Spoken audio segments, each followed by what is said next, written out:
แท็กซี่เถื่อนแท็กซี่เถื่อนเรียก 4,500 บาทจากชาวลาวสะท้อนอีหยังแน่จากเรื่องนี้พี่น้องบทเรียนจากเหตุการณ์หนึ่งสู่ขอคิดเรื่องความซื่อสัตย์นำใจ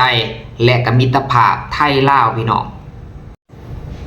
กราบสบายดีพ่อแม่พี่น้องพบกับข้าพเจ้าจากซ่องธรรมะเยียวยาใจคลายทุกข์พี่น้องมื้อนี้มีเหตุการณ์ที่กำลังเป็นกระแสในโลกออนไลน์กรณีผู้โดยสารชาวลาวเดินทางจากสถานีขนส่งผู้โดยสารจังหวัดอุบลราชธานีเพื่อมุ่งหน้าไปยังลาดซองมิกซึ่งเป็นเส้นทางกลับบ้านของชาวลาวจำนวนบ่น้อยแต่เหตุการณ์กลับกลายเป็นเรื่องที่สร้างความบ่สบายใจเมื่อมีการเรียกเก็บค่าผู้โดยสารสูงถึง 4,500 บาทจากระยะทางประมาณ90 กว่ากิโลเมตรก่อนที่ทั้งสองฝ่ายจะมีการเจรจาต่อรองและมีรายงานว่าจบลงอยู่ที่ประมาณ 3,600 บาทเรื่องนี้ถูกนำมาเผยแพร่ผ่านคลิปวิดีโอทำให้เกิดมีกระแสวิพากษ์วิจารณ์อย่างกว้างขวางจนเจ้าหน้าที่ตำรวจและหน่วยงานที่เกี่ยวข้องเข้ามาตรวจสอบข้อเท็จจริงสิ่งที่สำคัญคือเฮาบ่ควรตัดสินไผจากคลิปเพียงบ่กี่นาทีพี่น้องแต่ควรให้เจ้าหน้าที่ตรวจสอบเอกสารรถใบอนุญาตการให้บริการและรายละเอียดการเรียกเก็บค่าผู้โดยสารอย่างครบถ้วนเสียก่อนเพราะมีข้อมูลจากฝั่งคนขับว่าและแจ้งราคาค่าผู้โดยสารก่อนเดินทางขณะที่ผู้โดยสารมีมุมมองอีกด้านหนึ่งดังนั้นข้อเท็จจริงทางกฎหมายต้องเป็นหน้าที่ของเจ้าหน้าที่ที่เป็นผู้ตรวจสอบพี่น้องแต่มุมมองบทเรียนชีวิตเรื่องนี้มีอีหยังแน่ให้เฮาได้คิดเนาะได้คนคิดหลายกว่าค่าโดยสาร 4,500 บาทพี่น้องและบรรยากาศเป็นแนวใดพี่น้องอยู่ในคลิปวิดีโอไปเบิ่งนำกันเด้อพี่น้องเด้อเดี๋ยวเอาขึ้นให้เบิ่งพี่น้องก็อยากมาไอ้สิบีข้อบังคับลากข้อจะขึ้นรถคิดเบิ่งดีๆกล้องวงจรมีเบิดอยู่ขนส่งอย่าใส่คำว่าเอาตำรวจมาคูกูบ่มากกูมาไกลได้90 โลนี่ยายได้โมโหมาไกลเด้ผมมาไกลเด้ผมบอกไปก่อนสัก2,000ได้อย่าเอาตำรวจมาคูผมบ่ได้รุด 4,000 บ่ได้เจ้าเว้าผิดแล้วนี่เจ้าเว้าผิดแห้งนี่ตำรวจก็ต้องจ่ายคือเก่าเด้เจ้าคิดดีๆว่าเจ้าสมยอมมาเด้บ่แม่นว่าโอ้ยขอยบ่ไปบ่แม่นเฮาสิบีบข้อโตขึ้นรถเด้คิดดีๆบักลามันก็โอ้ยมันก็แพงโพด 4,000 มาเลยเอาแพงมันก็ต้องจ่ายเด้เพราะว่าตัวได้นั่งมาแล้วตัวสิเว้าแต่มันแพงแนวนี้มันบ่ได้เด้มันบ่คือขนาดนั้นก็คือว่ามันสิแพงขนาดนั้นเอาบ่ล่ะเฮาสิกลับไปส่งตัวเครื่องทางตัวหารถมาเองเฮาเอานำตัว 2,000 ถ้าจ่ายอยู่นี่ 4,000 เฮาลดให้แต่ว่าเฮาสิกลับไปส่งตัวเครื่องทางนี่ตัวให้เฮา 2,000 นี่เอาแนวนั้นบ่ล่ะตัวอย่าคิดว่าตัวเสียเปรียบติล่ะตัวได้นั่งมาแล้วรถเฮาก็บ่ได้เอาน้ำเติมไหนน้ำมันก็เป็นพันบ่ว่าน้ำมัน100 200ได้คิดมึงดีๆระยะทางเป็น100 กิโลนี่อีก10 กิโลเท่านั้นพอ100 กิโลนี่ตัวสมาสิเว้าง่ายแต่1,500ว่าซั่น1,500 2,000มันเว้าง่ายโพดก็บ่คือว่าขนาดนั้นก็ฟังมึงก็จังคือสิบ่หลายเอาขึ้นแนวนั้นบ่ได้ที่ละระยะทางมันไกลระยะทางมันบ่แม่นไกลๆเอาถ้าระยะทาง10-20 ลัก10 ลักก็50ก็แค่นั้นก็คือขนาดนั้นคือว่าจะวนมันก็สิบ่แพงขนาดนั้นคือว่าประมาณ 1,000 2,000 ก็สิบ่ไปอยู่อย่าขึ้นแนวนั้นเอา 4,500 ก็บ่ไหวกันน่ะเอ้ยเอา 4,000 ทวนก็ลด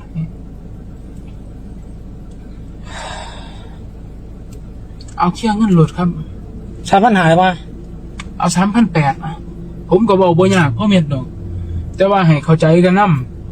ำเอามา 3,800 3,500ซะเนาะอย่าต่อผมต่อ โอ้บ่มีเงินหาเลยเขามาก เอาอีก100นึงซะนะ มีงาน 3,600อ่ะมา3,600มาผมก็บ่อยากมีปัญหาคือกัน แต่ว่าอย่าใส่คำว่าเอาตำรวจมาขู่ผมตำรวจผมบ่ได้ย่านหรอกเจ้าก็ต้องจ่ายผมคือเก่า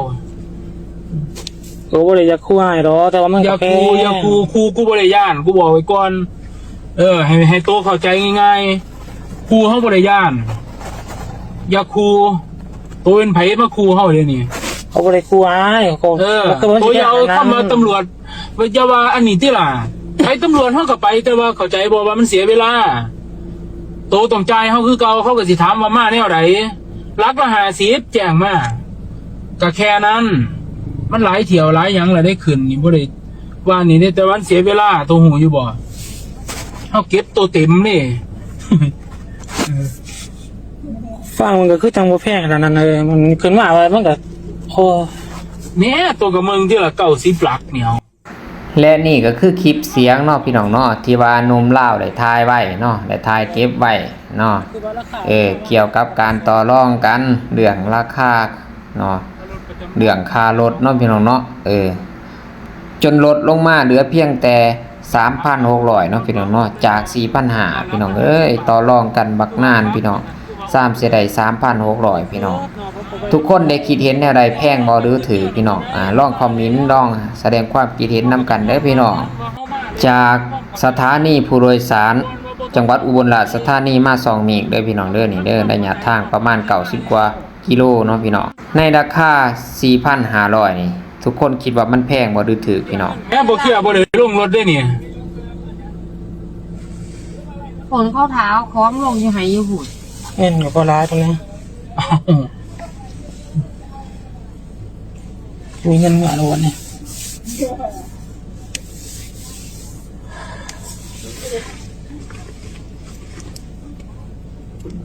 ให้เพิ่นซะใช่กัน ก็ให้เพิ่งษาคำจาก 4,000 กว่าผมก็ลดให้ละเหลือ 3,600สิเอาจังไหนอีก มาจังได๋ดอกคือว่าบ่ได้แพงขนาดนั้นเอ้ยก็หาสาวกินคำคือเฮ็ดนั่นแหละบ่มีเงินปานนั้น ค่ะเบิร์ดสุข ที่ถามว่าสิเอาจังไหนอีกนี่คือถามว่าเจ้าสิเอาราคาได้อีก เจ้าสิเอาแบบใดเจ้าก็ต้องเบิ่งระยะทางนำระยะทางมันเป็นไกลๆแล้วเจ้ามา2คน เมื่อคืนนี่แล้วสิบขนาดนั้น อุ้ยเฮาไปใส่คำนี้บ่ได้แล้วครับ มันได้มาฮอดแล้วเฮาบ่ได้ตกลงราคาเป็นเหมามาเนาะเฮาตกลงเป็นหลักมาเนาะ ถามหาอีแหละดิ ถามเฮาก็บอกตัวละเฮาก็บอกตัวหลักละ50 ผมก็ ตัวออกเลยบ่ตัวว่าตัวออกเลย อันนี้เฮาเว้าชัดเจนเด้นี่ ก็แม่ หรือว่าบ่เป็นความจริง อันนี้ก็ความจริงอยู่ เออ แต่ว่าขอได้ถามราคารวมๆไปก่อนเพราะว่าข่อยก็บ่ได้ขึ้นทั้งหลาย ถามราคารวมๆตัวมาถามเฮาอยู่ไสว่างั้นน่ะอยู่ซิลินทอนมีตัวมาถามเฮาว่างั้นน่ะ บ่ได้บ้องเท้าจะลงจะโดดได้เด้ เฮาก็บอกได้ว่าหลักละ50 บาท หายว่าบ่ผมถามรวมๆเลยเด้ เอาเฮาก็บอกเด้เฮาก็บอกตัวว่าหลักละ50 บาทตัวบ่ได้ถามเฮารวมๆเลยตัวเฮาบอกว่าหลักละ50 บาทไปเลยบ่ตัวก็ว่าไปเลยเฮาก็ไปเอารถมาใส่เฮาบอกผิดหม่องไหน หายบ่ผิดหรอกหายบ่ผิดแต่ว่าเนี่ยคือข่อยขึ้นมาเองนั่นแหละแต่ว่าก็ว่าถามรวมก็ถามแล้วแต่ว่าหายก็บ่ได้ว่าผมรวม นี่เนาะ เจ้าและนี่ก็คือบทเรียนเนาะที่เฮาได้เอาคลิปวิดีโอให้เบิ่งเนาะทุกคนคือเห็นแนวใดเนาะก็สามารถคอมเมนต์พูดคุยหรือว่าแสดงความคิดเห็นไล่เนาะพี่น้องเนาะในลักษณะสร้างสรรค์เนาะพี่น้องเนาะและบทเรียนที่1เนาะจากเรื่องนี้เนาะอย่าถือโอกาสเนาะจากความโมโหของคนอื่นพี่น้องคนเดินทางมาจากต่างประเทศพี่น้องโดยเฉพาะคนที่บ่คุ้นเคยกับพื้นที่จังซี่ยอมมีความบ่ฮู้เรื่องเส้นทางราคาและระบบการเดินทางได้พี่น้องเมื่ออีกฝ่ายบ่ฮู้เฮามี2ทางเลือกเนาะเฮามี2ทางเลือกทางที่1คือให้ความบ่ฮู้ของเขาเป็น2ทางหาประโยชน์นี่คือทางที่1อีกทางหนึ่งคือให้ความรู้ของเฮาเนาะคือให้ความรู้ของเฮานี่เพื่อช่วยเหลือพวกเขาได้ทางธรรมะสิ่งที่เกี่ยวข้องกับสัมมาอาชีวะพี่น้องทางหลักทางธรรมะเพิ่นว่าสิ่งนี้เกี่ยวข้องกับ สัมมาอาชีวะพี่น้องคือการประกอบอาชีพโดยสุจริตพี่น้องเอ้ยถ้าเฮาบ่มีความซื่อความสัตย์แต่มันก็สิเป็นสิ่งที่บ่ดีสร้างความเสียหายเนาะพี่น้องเนาะบ่ว่าแต่ไผคือกันเนาะพี่น้องบ่เบียดเบียนผู้อื่นเนาะว่าง่ายๆซะการหาเงินบ่แม่นเรื่องผิดเนาะบ่แม่นเรื่องที่ผิดเนาะการคิดค่าบริการก็บ่แม่นเรื่องผิดเนาะแต่สิ่งที่ควรเนาะถามตัวเองคือเงินที่เฮาได้มานั้นเนาะเฮาได้มาจากความสบายใจหรือบ่เนาะเพราะบางครั้งเนาะเงินที่ได้เพิ่มขึ้นในวันนี้อาจกลายเป็นชื่อเสียงที่เสียไปในวันหน้าก็เป็นได้พี่น้องก็เป็นได้เนาะสร้างความเสียหายสร้างความเสื่อมเสียหรือว่าสร้างภาพพจน์ที่บ่ดีไว้ง่ายซะเนาะก็บ่ว่าแต่ฟังไทยแล้วก็ฟังลาวหรอกก็อยากเตือนไปหลายๆคนนั่นแหละสิอยู่ฟังลาวก็คือกันสิอยู่ฟังไทยก็คือกันให้มีความซื่อสัตย์โดยเฉพาะผู้ที่ขับรถบริการผู้โดยสารนะพี่น้องต้องพอหล่ำพอดีเนาะอย่าไปคิดว่าเฮาเอาของเขาหลายเฮาสิกินแต่มือนึงมือเดียวเนาะเฮายังสิให้บริการผู้โดยสารนี่ต่อไปหลายเนาะหลายเทื่อหลายครั้งหลายคราวเพราะว่ามันเป็นอาชีพของเฮาเนาะเพราะฉะนั้นแหละอย่าไปเอารัดเอาเปรียบคนอื่นเนาะฝากถึงพี่น้องชาวลาวเด้อและกับพี่น้องชาวไทยก็คือกันผู้ที่เฮ็ดเวียกเกี่ยวกับการให้บริการนี่นะพี่น้องเรื่องรถเรื่องล่างนี่เนี่ยเพราะว่าขามันเกิดเหตุทิ้งที่บ่ดีขึ้นมานะมันก็สร้างภาพพจน์ที่บ่ดีให้บ้านเฮาเองเนาะพี่น้องเนาะอันนี้เว้าทั้ง2มุม2ฝั่ง2ฝ่ายเนาะพี่น้องเนาะเตือนทั้งฝั่งลาวเฮานำเตือนทั้งฝั่งไทยเฮานำนะพี่น้องเฮาสิคิดว่าเฮาเอารัดเอาเปรียบกดขี่ข่มเหงเขาได้เนาะเฮาฮิตโตนเขาได้คันคนเฮาบ่มีความเมตตากรุณาต่อกันเนี่ยมันก็บ่คิดบ่ได้ดอกพี่น้องคิดแต่ว่าสิเอาอย่างเดียวได้พี่น้องนี่แหละจากคลิปที่เฮาเอาให้ขึ้นให้เบิ่งนี่แหละล่าสุดตอนนี้ก็ตำรวจก็เลยตามตัวเนาะผู้ที่ว่าเรียกเอาเงิน 4,500 บาทนำผู้โดยสารนะที่เป็นพี่น้องชาวอุบลเฮาตอนนี้หันไล่มาหาตำรวจแล้วเนาะเพราะว่าตำรวจเรียกตัวเนาะหลังจากนั้นเพิ่นก็เลยปรับไหม1,500 บาทเนาะแล้วก็บ่ให้ขับรถนั่นแหละหรือว่ายึดใบขับขี่บ่จังซี่ให้หยุดชั่วคราวก่อนเนาะในการให้บริการแก่ผู้โดยสารเนาะเพราะว่ารถเพิ่นเป็นรถแคปรถกระบะนะ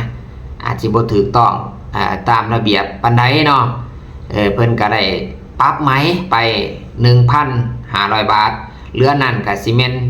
ส่งเจ้าของคืนส่งเจ้าของผู้โดยสารคืนที่คู่กรณีคืนเนาะพี่น้องเนาะที่เป็นชาวลาวหันเนาะพี่น้องตอนนี้เพิ่นก็สารภาพตัวเองว่าขอโทษขออภัยเพิ่นก็สำนึกผิดแล้วเนาะเพิ่นก็ออกมาขอโทษขออภัยชาวลาวเนาะแล้วก็ขอโทษขออภัยพี่น้องชาวอุบลนำที่เฮ็ดให้เสียภาพโพสต์บทบาทเนาะว่าง่ายๆซะกะยุ่มย่อส้มเซยเจ้าหน้าที่ทุกภาคส่วนเนาะที่ไรเอาใจใส่ในการเฮ็ดให้เรื่องทุกอย่างกระจ่างแจ้งเป็นความจริงและก็ให้ความเป็นธรรมแก่ผู้เสียหายเนาะพี่น้องเนาะส้มเซยเด้อเจ้าหน้าที่ฝั่งไทยเด้อพี่น้องเด้อส้มเซยอีดีอันนี้ส้มเซยจากใจจริงเนาะพี่น้องเนาะเดี๋ยวนี่คือคลิปเพิ่นเนาะเพิ่นสารภาพว่าโอเคเพิ่นว่าต่อไปสิบ่เฮ็ดแล้วเพิ่นว่านะเนาะครับก็อยากขอโทษลูกค้าที่ไปส่งวันนั้นครับขอโทษน้องลูกค้าที่ไปส่งวันนั้นก็คืนเงินลูกค้าด้วยครับในจำนวน 3,600 บาทครับแล้วก็ครับถ้าลูกค้าจะขึ้นรถอยู่ขนส่งก็แนะนำให้ถ่ายรูปทะเบียนแล้วก็คนขับไปด้วยทุกครั้งครับจดทะเบียนรถให้ถูกต้องเนาะเราก็มาใช้ให้มาบริการประชาชนแบบถูกต้องที่ทำให้ภาพลักษณ์ของจังหวัดอุบลราชธานีและทำให้เสียหายเนาะก็ผิดพลาดไปแล้วก็ขออภัยกับสังคมเนาะครับขอโทษกับสังคมครับขอโทษลูกค้าที่ไปส่งในที่สุดเพิ่นก็ออกมาสารภาพความจริงเนาะและก็ขอโทษกับสังคมเนาะขอให้สังคมให้อภัยว่าซั่นซะและสิบ่เฮ็ดอีกเพิ่นว่าเนาะเงินแบบครับสะดวกสบายไม่ต้องไปหลบซ่อนครับ ครับผม ถ้าทำไม่ถูกเนี้ย ครับผม ถึงขั้น เดี๋ยวรอให้ท่านขนส่งมาจากกรุงเทพก่อนได้แล้วค่อยว่ากันอีกทีจะเรียกไม่ทีครับ ว่าแล้วก็มาชี้แจงเนาะให้สังคมเข้าใจว่ามีเกิดขึ้นอย่างนี้แล้วเราผิดพลาดแล้วก็ขอโทษแล้วหลังจะไปทำอีกนะเพราะว่ามันเป็นสิ่งที่ไม่ดีนะทำให้ภาพลักษณ์ของจังหวัดอุบลราชธานีและประเทศไทยเนี่ยเสียหายว่าเราพานักท่องเที่ยวซึ่งจะเดินทางกลับบ้านเนี่ยนะไปคิดราคาเขาเกินความเป็นจริงมันก็ทำให้ผลกระทบต่อการท่องเที่ยวด้วยนะครับแล้วก็ไปบอกเพื่อนร่วมอาชีพนะที่ว่าทำไม่ถูกต้องไปดำเนินการให้ถูกต้องถ้าอยากขับรถสาธารณะเนี่ยก็ต้องมาจดทะเบียน เพิ่นก็ถือปรับไหมไป 1,500 บาทเนาะพี่น้องเนาะเพิ่นถือปรับไหมเด้อพี่น้องเด้อและเพิ่นก็ได้เจ้าหน้าที่ก็ได้ให้เพิ่นหยุดพักแล่นรถเนาะชั่วคราวเนาะอันนี้คือมาตรการทางเจ้าหน้าที่เพิ่นได้ตรวจสอบแล้วก็ตัดสินเนาะให้เพื่อบ่ให้ผู้เกี่ยวนี้เฮ็ดซ้ำซ้อนอีกเนาะพี่น้องเนาะก็ให้อภัยกันไปพี่น้องเอ้ย คือครับลองครับช่วยเล่าเหตุการณ์ในวันเกิดเหตุหน่อยครับว่ามันเกิดเหตุอะไรยังไงครับ คือลูกค้าลงจากรถทัวร์มาครับก็เลยผมไปเรียกไปถามว่าไปไหนครับเขาก็บอกว่าไปปากเซครับผมเลยว่าออกเลยไหมครับเขาถามผมว่ากี่บาทครับราคาเท่าไหร่ผมเลยบอกว่าหลักกิโลละ50 บาทครับผมยอมรับว่าผมพูดแพงครับแต่ว่าผมได้แจ้งลูกค้าว่ากิโลเมตรละ50 บาทครับไปถึงหน้าด่านเดี๋ยวผมจะคิดให้ดูผมก็เลยถามลูกค้าว่าออกเลยไหมลูกค้าบอกว่าออกเลยผมก็เลยไปเอารถมาใส่ตามคลิปเลยตามในกล้องวงจรเลยถ้าเพราะว่าผมก็เลยเอารถมาใส่แล้วก็ออกไปครับแล้วก็ไปเลยครึ่งทางไปมีญาติเขาโทรมาญาติลูกค้าเขาโทรมาผมก็เลยเขาถึงสิรินธรเขาถามผมถึงอำเภอสิรินธรเขาถามว่ามันเป็นเงินเท่าไหร่แล้วผมก็เลยบอกลูกค้าว่าไปถึงหน้าด่านนะผมจะคิดให้ดูเพราะว่าถ้าผมรู้อยู่แล้วว่าราคามันแพงถ้าสมมติว่าไปคิดตรงอำเภอสิรินธรถ้าคิดตรงนั้นก็กลัวลูกค้าลงกลางทางแล้วก็กลัวมีปัญหาแบบว่าถ้าไปแล้วไปทิ้งลูกค้าไปทิ้งผู้โดยสารผมก็เลยไปขอคิดอยู่หน้าด่านถ้าไปคิดอยู่หน้าด่านแล้วถ้าราคามันแพงก็ต่อรองกันได้แต่ว่าผมคิดมา 4,500 กิโลละ50 บาท90 กิโลเขาต่อผม1,500ผมว่าไม่ได้เขาเลยบอกว่าถ้างั้นไปคุยกับตำรวจเขาเลยว่าอย่างนี้ก็ในตามคลิปผมก็เลยพูดออกไปครับเพราะว่าผมไป90 กิโลก็ไม่ไกลครับแต่ว่ามันผมก็เลยได้พูดออกไปแล้วก็อยากขอโทษน้องตรงนี้ครับที่ผมพูดออกไปแต่ว่าก็ต่อรองกันได้ 3,600 ครับวันนั้นน้องจ่ายผมมา 3,600 บาทก็อยากจะขอโทษ วันนี้เฮามาเบิ่งบทเรียนที่2กันเนาะพี่น้องเนาะบทเรียนที่2นี้คือเงินบอกกี่พันหรือว่าบอกกี่บาทอาจแลกกับสื่อเสียงของคนทั้งพื้นที่ได้พี่น้องเหตุการณ์หนึ่งคนอาจสร้างผลกระทบต่อคนอีกจำนวนหลายเนาะคือเอิ้นว่าบอกภาษาบ้านเฮาว่าปลาตัวเดียวเน่าหมดของนะพี่น้องเฮาเคยบอกกันเนาะเมื่อคนหนึ่งเฮ็ดเสื่อมเสียมันก็เสียภาพพจน์ไปเบิดนะพี่น้องเฮ็ดให้ผู้โดยสารคนอื่นก็อาจสิถูกมองว่าบ่ดีนะเนาะหรือว่าเฮ็ดให้ผู้ที่ว่าเฮ็ดให้ผู้ขับขี่เนาะคนอื่นเนาะที่เฮ็ดเวียกขนส่งนี่ถือผู้โดยสารมองในแง่บ่ดีนะพี่น้องบอกผิดบอกถูกก็ต้องขออภัยนำเด้อพี่น้องเด้อและเนาะเมื่อเรื่องนี้ถูกบันทึกเป็นคลิปและก็เผยแพร่ในโลกออนไลน์เนาะสิ่งที่เกิดขึ้นบ่ได้จบอยู่ที่รถคันนั้นอีกต่อไปเนาะมันกลายเป็นภาพที่คนภายนอกเนาะที่คนภายนอกมองว่าจังหวัดอุบลราชธานีเนาะมองว่าจังหวัดอุบลราชธานีมันเป็นแบบไรนะเนาะอาจสิตั้งคำถามอาจสิมีข้อสงสัยเกิดข้อระแวงเนาะก่อนเกิดข้อระแวงสงสัยเนาะอาจสิเป็นภาพพจน์ที่บ่ดีเนาะและอาจจะลามไปถึงภาพเนาะภาพลักษณ์ของประเทศไทยนำเนาะพี่น้องเนาะโดยเฉพาะ เมื่อผู้โดยสารเป็นชาวลาวเนาะคนจำนวนหนึ่งอาจบ่ได้แยกแยะว่าเป็นการกระทำของบุคคลเป็นบุคคลเพียงคนเดียวเนาะแต่กลับว่าไปมองเหมารวมกับคนทั้งเบิดมืดทั้งไทยเลยเนาะบ่ได้มองว่าบุคคลใดบุคคลหนึ่งกระทำผิดเนาะอาจสิมองไปว่าโอ้ยประเทศไทยเป็นประเทศที่บ่ดีจังสั่นจังสี่นะพี่น้องถือว่าเสียภาพพจน์บทบาทของประเทศนะพี่น้องจังสี่นะเพิ่นน่ะประมาณนี้เนาะนี่จึงเป็นบทเรียนที่สำคัญเนาะจึงเป็นบทเรียนที่สำคัญว่าการกระทำของคนที่การกระทำของคนคนหนึ่งเนาะอาจสร้างความรู้สึกให้กับคนอีกหลายคนในสังคมพี่น้องอันบทเรียนที่3เนาะพี่น้องเนาะคนไทยกับคนลาวไม่ควรกลายเป็นคู่ขัดแย้งเพราะเหตุการณ์ของคนเพียงคนเดียวเนาะประเทศไทยกับประเทศลาวมีความสัมพันธ์ใกล้ชิดกันมานานมีทางภาษาวัฒนธรรมประเพณีอาหารและวิถีชีวิตหลายอย่างที่เชื่อมโยงกันคนลาวเดินทางเข้าประเทศไทยจำนวนมากคนไทยก็เดินทางไปประเทศลาวจำนวนมากเช่นเดียวกันเพราะฉะนั้นเหตุการณ์ที่เกิดขึ้นไม่ควรนำไปสู่การลาทอกันระหว่างคนสองชาติแต่ควรนำไปสู่การตั้งคำถามว่าเราจะทำอย่างไรนะครับให้คนไทยที่เดินทางไปลาวได้รับการดูแลที่ดีและคนลาวที่เดินทางมาไทยก็ได้รับความปลอดภัยและความเป็นธรรมเช่นเดียวกันถ้าคนไทยเห็นคนลาวเดือดร้อนแล้วช่วยเหลือเขาวันหนึ่งคนลาวก็จะมองคนไทยด้วยความรู้สึกที่ดีนี้คือมิตรภาพที่ไม่ได้สร้างด้วยคำพูด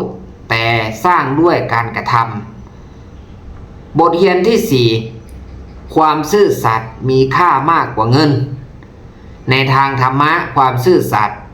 เป็นพื้นฐานของการอยู่ร่วมกันในสังคมถ้าเราทำอาชีพบริการสิ่งสำคัญไม่ใช่เพียงการหารายได้แต่คือการสร้างความไว้วางใจซึ่งกันและกันก่อนขึ้นรถควรบอกให้ชัดเจนว่าคิดราคาเท่าใดคิดเป็นกิโลเมตรหรือเหมาจ่ายมีค่าใช้จ่ายเพิ่มเติมหรือไม่เมื่อผู้โดยสารเข้าใจและยอมรับตรงกันตั้งแต่ต้นปัญหาส่วนใหญ่ก็จะไม่เกิดขึ้นเพราะความชัดเจนคือการป้องกันความเข้าใจผิดเนาะขอบอกเป็นภาษาไทยเนาะตัวนี้เนาะและบทเรียนที่5พี่น้องบทเรียนที่5อย่าใส่อารมณ์ตอบโต้ความผิดพลาดเห็นว่าเมื่อเรื่องกลายเป็นกระแสในโลกโซเชียลเนาะพี่น้องสิ่งที่น่ากลัวเนาะโมเมนต์แต่เหตุการณ์แรกเนาะคือการลาท่อเนาะการประจานเนาะหรือว่าการเหมารวมเนาะถ้าคนกระทำผิดเฮาควรให้ขบวนการตรวจสอบดำเนินไปเนาะถ้าผิดจริงก็รับผิดชอบตามกฎหมายถ้าเข้าใจผิดก็ต้องเปิดโอกาสให้ชี้แจงนี่คือความยุติธรรมในทางพุทธศาสนาเนาะการมีสติสำคัญหลายเพราะถ้าเฮาเห็นข่าวแล้วโกรธทันทีเนาะเฮาอาจกลายเป็นคนส่งต่อความโกรธโดยที่ยังบ่ฮู้ข้อเท็จจริงทั้งหมดบทเรียนที่6ทำผิดแล้วฮู้จักหยุด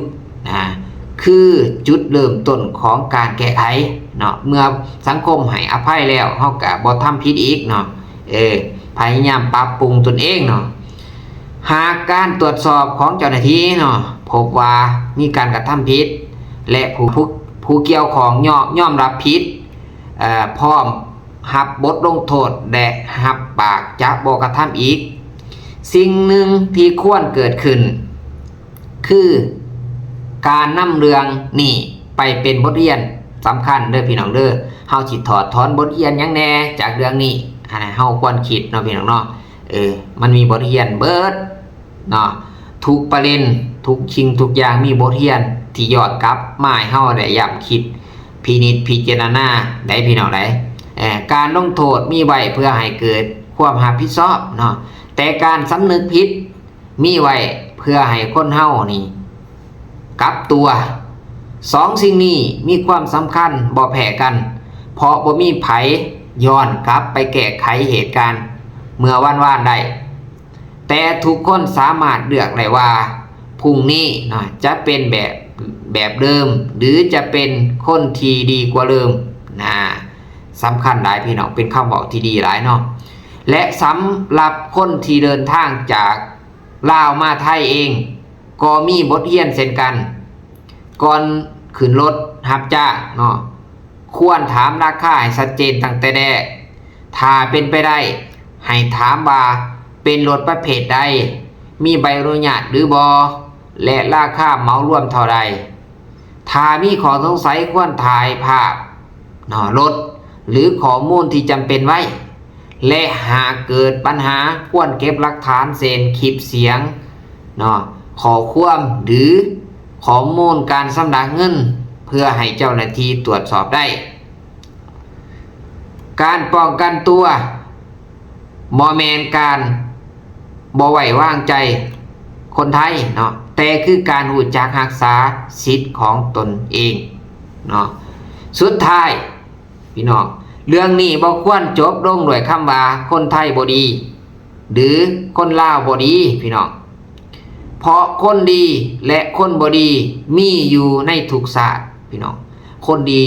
แล้วก็คนบ่ดีมีอยู่เบิดทุกบอนทุกแห่งพี่น้องเอ้ยบ่แม่นว่าคนนั้นประเทศนี้คนดีประเทศนี้บ่ดีแต่ละประเทศมีทั้งคนดีและคนบ่ดีอะไรพี่น้องอะไรให้เข้าใจสิอย่าเมารวมเลยพี่น้องอย่าเมารวมคนไทยที่มีน้ำใจที่ดีมากก็มีคนลาวที่มีน้ำใจที่ดีหลายก็มีเนาะเหตุการณ์ของคนเพียงบ่กี่คนเนาะบ่ควรถูกนำมาใส่ตัดสินคนทั้งประเทศสิ่งที่ควรตัดสินคือการกระทำถ้ากระทำดีก็ควรชื่นชมถ้ากระทำผิดก็ควรรับผิดและถ้าผิดแล้วสำนึกก็เป็นโอกาสเนาะก็เปิดโอกาสให้เขาเจ้าแก้ไขตนเองได้พี่น้องให้โอกาสคนอื่นเนาะคือเฮานี่แหละให้โอกาสคนอื่นเนาะนี่ตั้งหากที่สังคมที่น่าอยู่เนาะนี่คือต่างหากที่สังคมที่เป็นสังคมที่น่าอยู่เนาะเพราะในทางธรรมการเอาเปรียบคนอื่นการทำให้คน